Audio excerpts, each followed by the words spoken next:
Balik ke segmen khusus Money Talks bersama saya Anneke Wijaya. Kita lanjutkan kembali diskusi bersama dengan Robi Mondong, Wakil Direktur Utama Bank KB Bukopin. Ya Pak Robi, kalau kita melihat rights issue kemarin, lalu seperti apa dampaknya pada likuiditas, terutama untuk DPK perusahaan?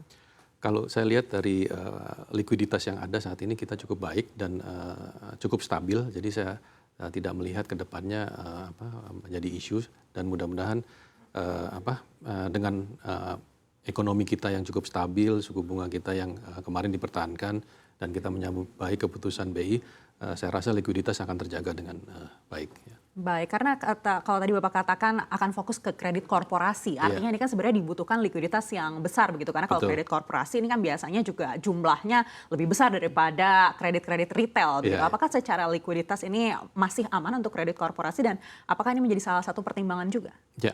Jadi pendanaan kita, jadi kita ada pendanaan dari masyarakat, kita juga mengeluarkan bonds, kita juga tahun lalu mendapatkan pinjaman dari IFC sebesar $300 juta. KB Bukopin di only one bank swasta yang mendapat pinjaman dari IFC so far.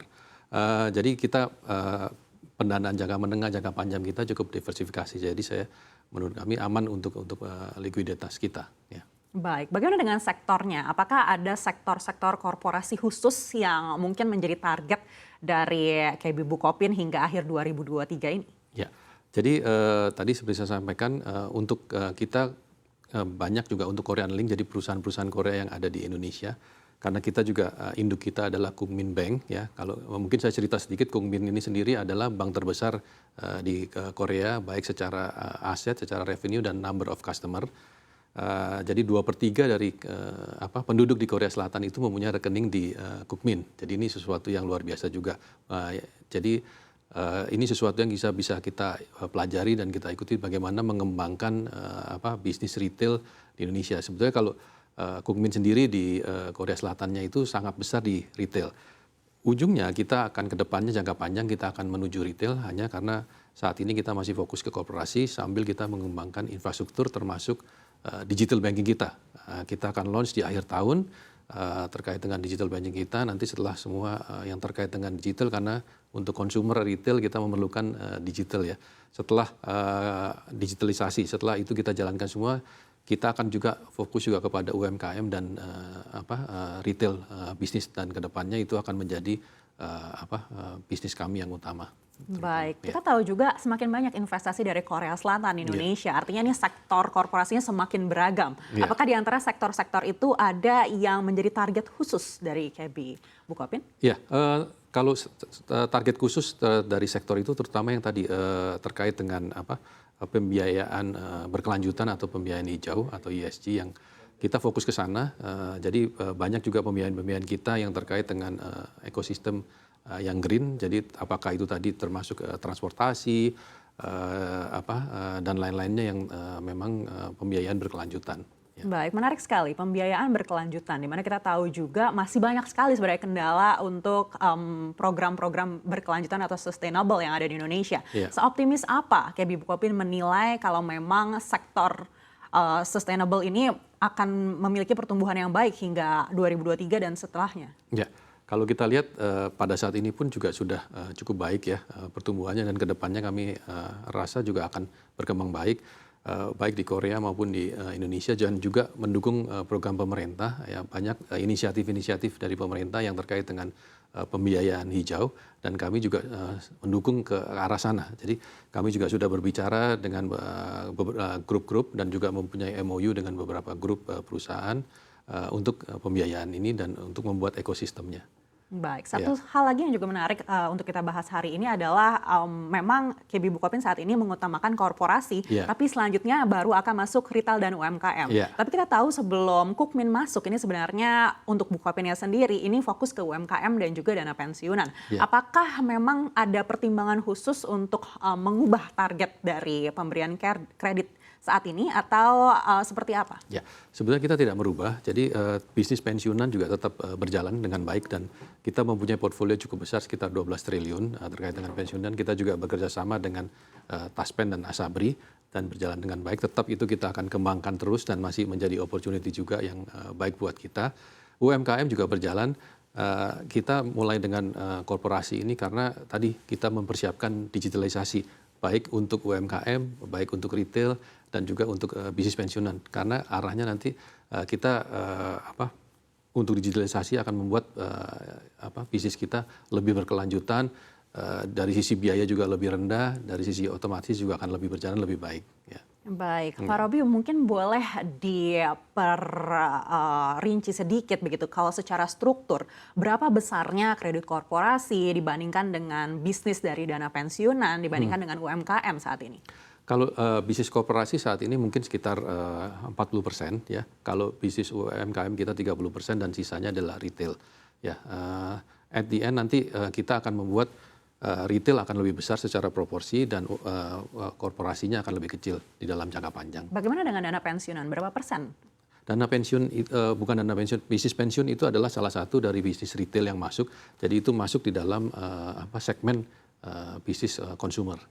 Baik, tapi ada plan ke depannya untuk akan memperkecil korporasinya dan justru memperbesar retailnya?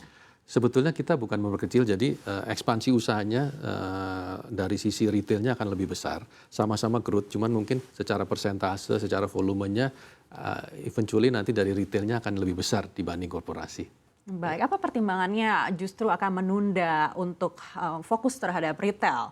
Begitu, apakah memang karena Bank KB Bukopin menilai daya beli masyarakat belum terlalu kembali normal setelah pandemi? Lebih kepada kita sendiri, kita tadi mempersiapkan infrastrukturnya, digitalisasi, kita juga mempersiapkan manpower yang memang mumpuni, ya. Jadi lebih ke arah internal kita yang kita lebih persiapkan untuk memasuk ke bisnis lebih agresif lagi, lebih strategik lagi, tapi juga dengan biaya yang rendah dan juga mempunyai teknologi yang baik. Baik, di era suku bunga tinggi seperti saat ini dan juga banyak analis yang memprediksi mungkin Bank Indonesia belum akan mengurangi suku bunganya hingga akhir tahun. Seperti apa tantangan yang dihadapi KB Bukopin, khususnya untuk kredit korporasi? Ya, kami menyambut baik suku bunga yang masih dipertahankan saat ini oleh Bank Indonesia, dan kita perkirakan di akhir tahun juga suku bunga akan menurun. Dari kita tidak menaikkan suku bunga secara banyak, juga ini pastinya juga menjadi challenge untuk NIM kita ya. Nah, kita harus menjaga dari sisi revenue dan juga dari sisi biaya, juga kita harus mempertimbangkan itu semua. Dan pastinya kalau dari sisi korporasi mereka juga menginginkan suku bunga yang rendah, dan kita harus bisa memberikan suku bunga yang kompetitif kepada korporasi-korporasi tersebut. Baik, berdasarkan dialog kami sebelumnya bersama dengan para pengusaha atau para pelaku usaha, banyak juga yang akhirnya menunda ekspansinya, menunda untuk bisa mendapatkan kredit dari perbankan begitu, karena menunggu untuk Bank Indonesia mungkin akan mengurangi suku bunga acuannya di tahun depan. Apakah ini terasa juga di KB Bukopin? Kalau saya lihat mungkin beberapa korporasi mereka sudah punya planning jangka menengah, jangka panjang. Jadi mereka sudah mempertimbangkan itu semua, dan kita sebetulnya di dalam pemberian kredit juga ada jangka waktunya. Jadi mereka sebetulnya sebagian besar saya rasa mereka tidak menunda, mereka sudah sesuai plan mereka untuk ekspansi usaha. Jadi mereka sudah tetap menjalankan seperti yang mereka planning. Ya. Baik, lalu peluang apa yang dicecar oleh KB Bukopin terutama menjelang pemilu 2024 ini? Apakah ada sektor-sektor yang kira-kira ini akan berkembang pesat mungkin di akhir tahun? Kalau kita lihat ada beberapa sektor seperti misalnya sektor nikel, ya, ini salah satu program pemerintah juga untuk baterai dan lain sebagainya. Ini sesuatu juga yang masih sangat baik. Kita juga melihat dari sektor-sektor seperti ini masih akan berkembang ke depannya, terutama dengan tadi pembiayaan hijau terkait dengan baterai dan lain sebagainya. Ini juga kelihatannya masih akan banyak permintaan dari korporasi untuk pembiayaan seperti itu. Ya.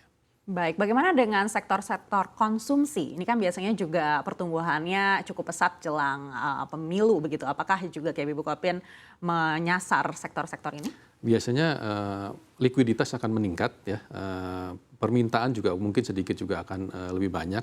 Apakah itu juga terkait dengan kartu kredit, apakah itu terkait dengan personal loan dan lain sebagainya. Kita akan mengikuti market, jadi memang jika ada permintaan dan kita lihat juga memang ada kebutuhan, kita pasti akan sesuaikan dengan permintaan dari masyarakat. Baik, apakah KB Bukopin ada potensi untuk melakukan penerbitan surat utang lagi? Sementara belum, Mbak Anneke, nanti juga nanti kalau juga ada nanti pasti akan kita informasikan kembali. Baik, Ya. artinya hingga akhir tahun ini mungkin sudah selesai di rights issue atau mungkin ada rencana lainnya? Kita sudah selesai right issue kemarin, minggu lalu berjalan dengan lancar, dan sementara kita di corporate actionnya sudah cukup untuk yang tahun ini. Ya. Baik, dan untuk di 2024 mendatang, seperti apa ekspektasi KB Bukopin terhadap policy dari Bank Indonesia? Kalau kita melihat memang kecenderungan suku bunga kan di akhir tahun menurun, jadi kita tunggu dari Bank Indonesia, artinya Bank Indonesia juga mengantisipasi bukan hanya di Indonesia tapi juga terkait dengan tren global, ya, dan pastinya kita mendukung keputusannya itu.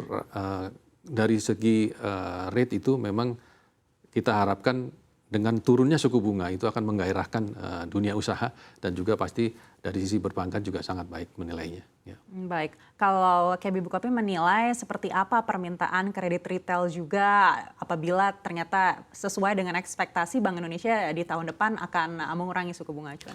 Sebetulnya kalau dari permintaan dari retail, dari masyarakat atau segmen menengah di Indonesia ini masih sangat banyak, sangat baik. Dan kalau kita lihat pertumbuhan ekonomi juga masih sustainable, masih baik.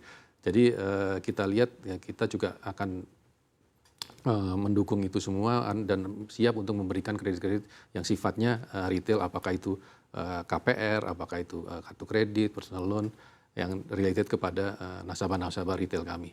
Dan juga bukan hanya dari sisi pinjaman, sebetulnya dari dana-dana untuk penempatan investasi, wealth management, bank assurance, kami juga mempunyai servis dan layanan yang seperti itu, dan kita siap untuk memberikan layanan tersebut. Ya. Baik, kalau kita berkaca belakangan ini banyak juga aksi caplok-mencaplok untuk di bisnis retail antar perbankan begitu. Apakah di KB Bukopin ada rencana mungkin tidak sekarang atau tapi membuka mungkin kesempatan untuk mengambil portofolio dari bank lain? Ya, baik Mbak Anneke. Ya, memang ada beberapa yang caplok-mencaplok seperti itu, atau mungkin mereka keluar dari bisnis retail di sini.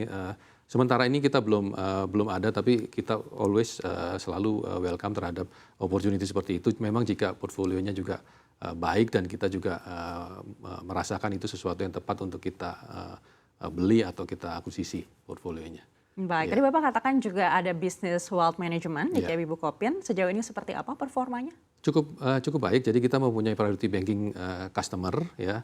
Kita juga didukung oleh kantor pusat kami, Kukmin Bank, terhadap produk-produk yang ada.